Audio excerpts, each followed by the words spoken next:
We have all just outlasted the longest State of the Union in history. It didn't kill us. We did it. We're alive. We're sentient. Nobody can take that away from you. It itself is an accomplishment.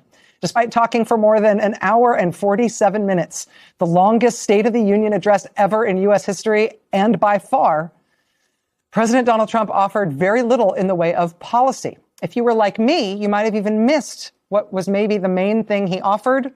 Thankfully, Lawrence O'Donnell was able to get in there and dig it out of the speech and then succinctly nut it up as trading in the income tax for tariffs, LOL.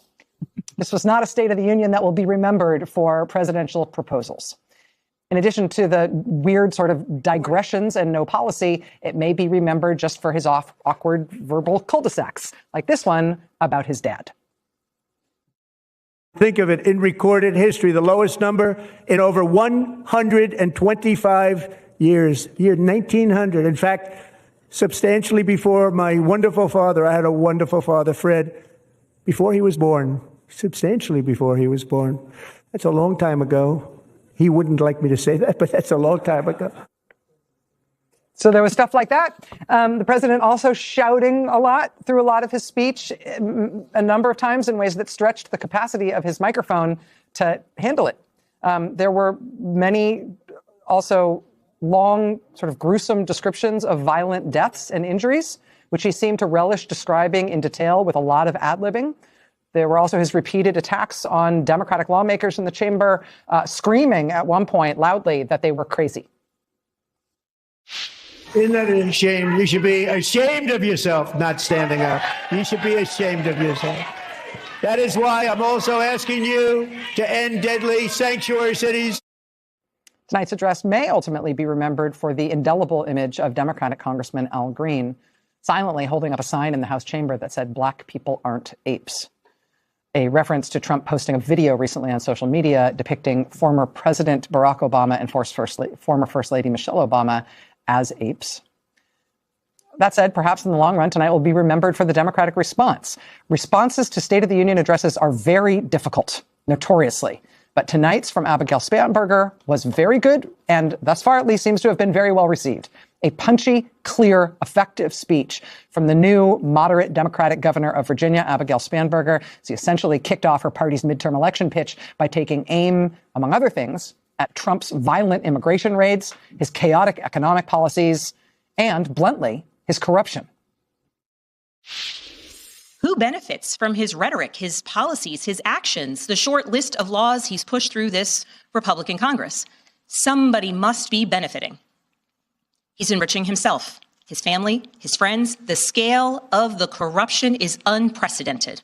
There's the cover-up of the Epstein files, the crypto scams, cozying up to foreign princes for airplanes and billionaires for ballrooms, putting his name and face on buildings all over our nation's capital.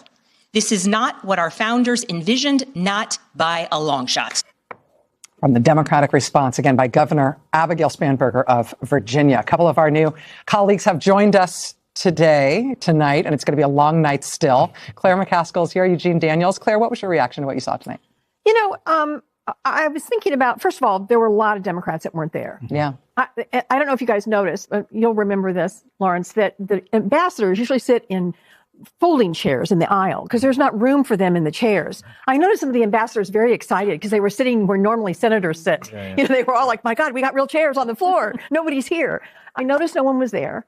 I noticed that it felt like a game show more than a presidential or an award speech. show. Yeah, Yes, like I was thinking he's going to say, now look under your chair. You know, there's something for you there. And it would not instill confidence in anybody watching this, that this was the guy that we want in charge, deciding whether or not we're going to bomb Iran and go into war in the most dangerous neighborhood in the world, especially the Republicans. You know, you would think at this point they would want him to give a speech that would lead them out of the thicket. Instead, they're going, hey, we're going to follow you right in there. Let's go deeper in the woods and see how deep we can go in there and never come out again politically. It was fascinating to me. And then finally, the thing that struck me were the smirks of Vance and Johnson sitting behind him. Like they thought it was kind of a joke. You know, they were, oh, isn't he like he's clever or he's funny? And it was, if I were somebody that wasn't as involved as I am and as engaged as I am in this, it would have struck me that they were smirking the whole time, like this was something not to be taken seriously. And it didn't feel like America should take it seriously. I don't think this speech is going to do anything for him. And I think it's very forgettable and will be forgotten very, very quickly. I think it's interesting about Johnson and Vance. I don't put much stock in kind of body language stuff or whatever, but particularly those two Republican leaders have kind of resting smirk face. Like they both just kind of have that look, which it's an accident that it's the two of them behind the panel, but both of them kind of have the arms folded smirk as a resting look. And so particularly striking that they never got out of that pose for this whole speech tonight. Eugene? You know, I have been texting with some Republicans who were sitting in that room. And before the speech, I asked them, I said, what do you want the president to do? And they said, well, we want him to do what he's going to do are very different. What we would like him to do, what we would like him to do is to help the American people understand why we should keep the gavel come November. And in no way, shape, or form did he do that, right? And they said that. They're very clear about that. They always say these things in text messages to us, and they never say that in front of cameras. But that is what they said. And I think at the end of the day, this could have been a time in a different presidency where the president would stand up there and say, look, I know you guys aren't feeling what we've been doing. We're going to keep working on it. At the end of the day, we hear you. We're going to fight for you. And we are turning it around. And that is not what you heard at all. Instead, you heard President Trump over and over and over again say mission accomplished. And the American people who are going to go to the grocery store tomorrow will know that the mission was not accomplished on the economy. They don't feel safer with ICE in their streets. And they don't feel safer with the president of the United States talking and fumbling around with what he might do with Iran. And these Republicans that are sitting in that space are thinking the same exact thing. Can we just on the Iran thing? I think this is actually important. You know, we have not put this many assets into that region since Iraq, No. right? You know, if you go back and you look at 2003, there was a multi-month campaign, right, leading up to the war, like attempts at persuasion and propaganda and intimidation, all those things. He spent 2 paragraphs on it tonight, maybe 2.5. I mean, we have like entire carrier groups there. It's possible that if things go awry, we're going to start a war with Iran. And to the extent that he articulated a justification for what we're doing there, it was as much about our concerns about the Iranian government's mistreatment of their own people than it was about the nuclear program or any other thing. I mean, it was a mention of the nuclear program, a mention of sponsors of terrorism, and then just as much, if not more, about how much they are mistreating their own people, as if that's Donald Trump's reasoning for how he approaches the rest of the world. It was really, to me, it seemed strange. And also, yes, internally incoherent and inconsistent. I mean, particularly in the same speech in which he said, like, our great new partner, Venezuela, they've given us $80 million of oil. It's like, wait a second.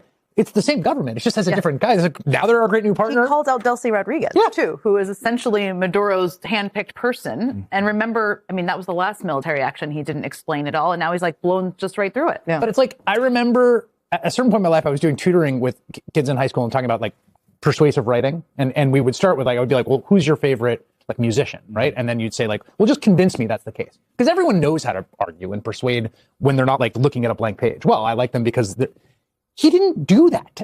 He never does it with anything, but like, we're going to start a war with a country. There was no attempt to make an argument for why that might be necessary or in the national interest or anything. Because there isn't one. There's none. And also, they don't feel like they have to, right? This administration does not believe that they have to explain to the American people why they're sending, if they're sending boots on the ground, why carrier groups are wherever they are. They don't care. And when you talk to folks within the administration, what they will tell you is that they're fine with that. They don't think that Congress, they know Congress isn't going to do anything. They don't think the American people are going to turn on them because of it, because they believe that Donald Trump is the ultimate salesman and he'll be able to sell the American people on anything that they put in front of them. Or that he doesn't have to bother. I mean, the common theme between all the things he likes to do, right? Give speeches, right? Impose tariffs, knock down the White House and build things and build himself things. The wars and the way that he's approaching them. The common theme in the way he approaches all of these things is that he just gets to do them. That there is no other countervailing force that he needs to engage with. It's the power, not the policy. It's the power. There's no reason to get the consent of the government because who cares about the government? Everything he wants to do is only about stuff that he can do on his own. And Lawrence, I was wondering what you thought about the fact that there was no mention of the ballroom. I had expected. I mean, I don't know, but I thought he might pull out like a white chocolate version of the ballroom. You know, the model to show everybody, or the great arch. You know, the great art, or say what he's doing with Lafayette Park, or show us about the gold gewgaws he's put up all over the Oval Office, and you know the Trump Kennedy Center, or the Trump Institute of Peace. I mean, all of this stuff the Trump Dulles Airport, all the different things that he wants named for himself, that he's bulldozing, that he's demolishing, the banners with his face on them all over Washington. No mention of any of those things. You know, there must have been an intervention to stop him from talking about the ballroom. You know, the whole family was there, the whole White House staff. They must have spent the day getting him to not talk about the ballroom because you know the Democrats wanted him to. Yes. Please talk about your ballroom, the thing that you care about more than anything else that the American people care about. You know, and when I see a Trump speech in this setting, I always worry about the people, those high school kids who are watching their first State of the Union address tonight. There are foreign students in our colleges who are freshmen this year who have arrived in this country for the first time. They're watching their first State of the Union address. They should know that the president does not say to half of the room, these people are crazy. Those were his exact words. These people are crazy, pointing to the Democrats. That's never happened before. No other president would do that. He also said, Democrats are destroying our country. No Republican president has ever said that. And no Democratic president has ever said Republicans are destroying our country, ever. And I just want the high school kids who are watching this for the first time to know that doesn't happen. They're up too late. But just imagine if any Democrat ever said, and by the way, if the next Democratic president in that setting says Republicans are destroying our country, that president will be condemned the next day by the New York Times and every editorial board in the country. This will be ignored.